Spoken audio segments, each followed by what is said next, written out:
Okay, so JD, another one from the top? Yeah. Let's try one, yeah.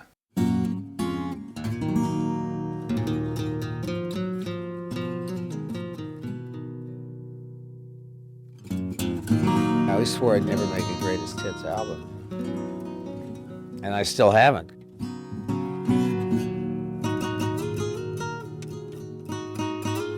This is the album of songs that could be accurately described as hits that other people had of songs I wrote.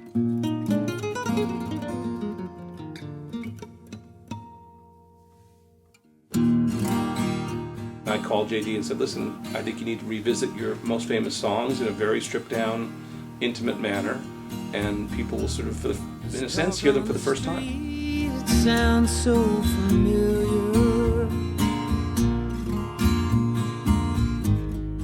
Great expectations, everybody's watching you. He was extremely obstinate about it, did not want to do it. I didn't want to sing these songs again. Some of them I've sung 10,000 times. The other ones I've heard 50,000 times. And even your old friends treat you like you're something new. Fred's idea was to do, I presume, something like you'd see if you came to my house late at night and caught me playing these songs in the middle of the night, which is about as likely as finding me out on a fence post pirouetting. But should such a thing happen, this is kind of the vibe it would be. You look in her eyes, the music begins to play. I think this project is long overdue. You know, his voice is undeniable, these songs are undeniable, and it really resonates quickly on this level. As he plays them, he realizes how important the songs are to him.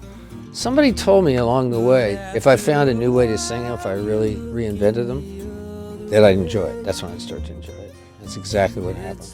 At the end, I just fell in love with it. Restless hearts that never mend. A song is, for it to live, it has to breathe, it has to change and grow. And it has to have the potential to be fluid and to go with whatever is happening at the moment. When you're not around,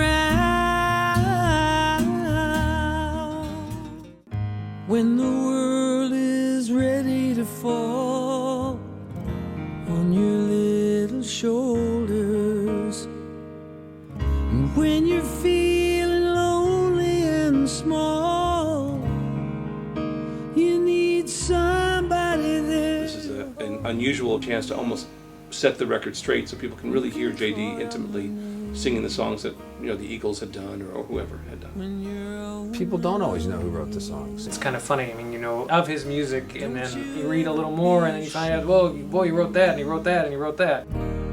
You're only lonely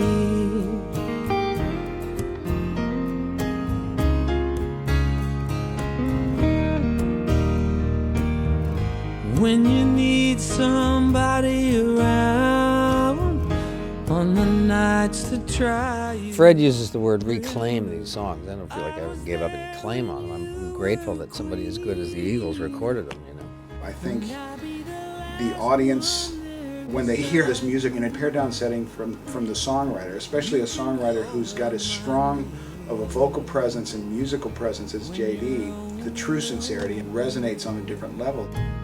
Don't you ever be ashamed. You're only lonely.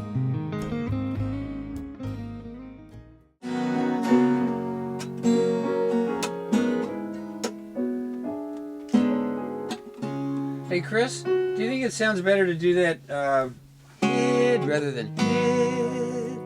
See. Yeah, go to the A flat minor on the second. Second one. Okay. For the last 3 years, I've just cut by really old school.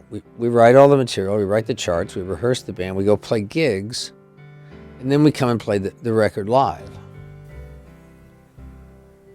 I mean, that's the way music seems like it ought to be to me. Every song is different. So, for instance, the stuff that Chris plays on, they play these songs live, and we use those arrangements and sort of just embellish them.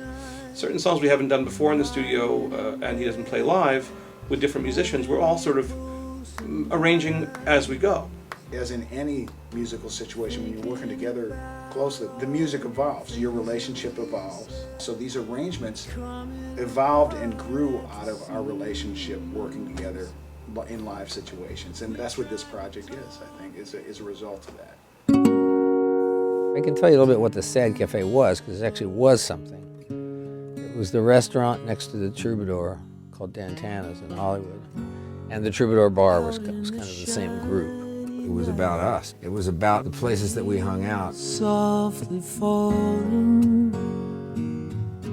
the tracks that ran down the boulevard had all washed away. It's just a song I always really liked. I thought it just made its point quietly and gracefully. It's a song that is nostalgic and cynical at the same time. It had all the regret that follows youthful exuberance, you know, the agonizing reappraisal of just looking back at a time when we were more naive about how what we did would affect the rest of the world. Maybe in the end it did affect it more than we thought, but at the time it just, you know, there's a very cynical line in it. We thought we could change this world with words like love and freedom. The country had just come out of the 60s, so there was a strong reason to think that things might be changing for the better for people that saw things the way we did. Clearly that's not exactly what's happening. But I always think things are on the ascendant. I'm a born skeptic, but if I didn't think things would get appreciably better, I wouldn't even be able to enjoy my skepticism, you know.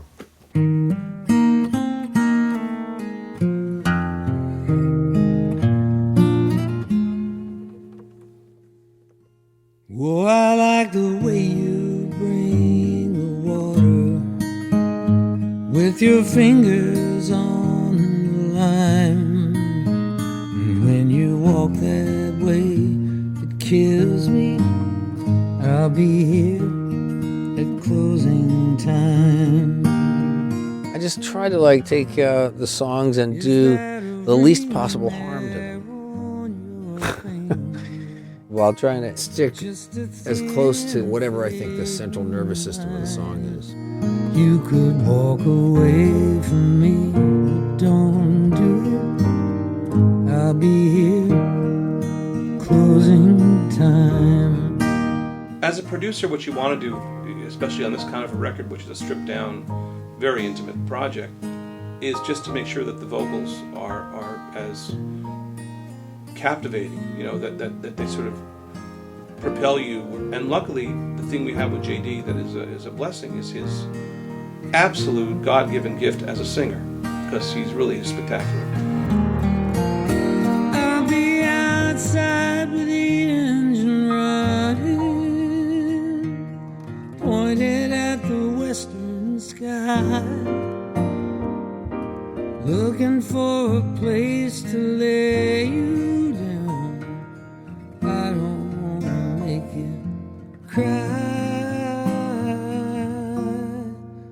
I can see us walking. I asked Linda Ronstadt what she thought of it, and she said, I said, go for it. She said, it's a great time in your life, you're singing well, and just go in and sing them. And then she sent me a little PS. Don't try to rewrite those songs. So you're singing great, just don't try to rewrite the song, just sing them, you know, the way you sing them. Baby, when you walk that way, it kills me. You don't have to sound like you were sounding when you were learning how to play the guitar. But you still want to be that fresh. You still want to open that sliding door to the studio every day, walk out here and wonder what the hell's going to happen. You know? At closing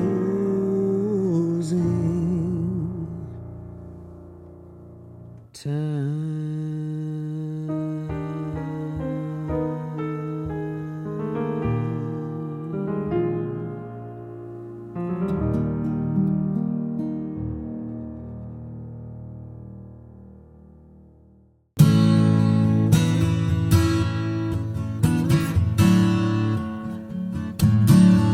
When I look up, the sky is falling, signs of warning are clearly drawn. So many of us here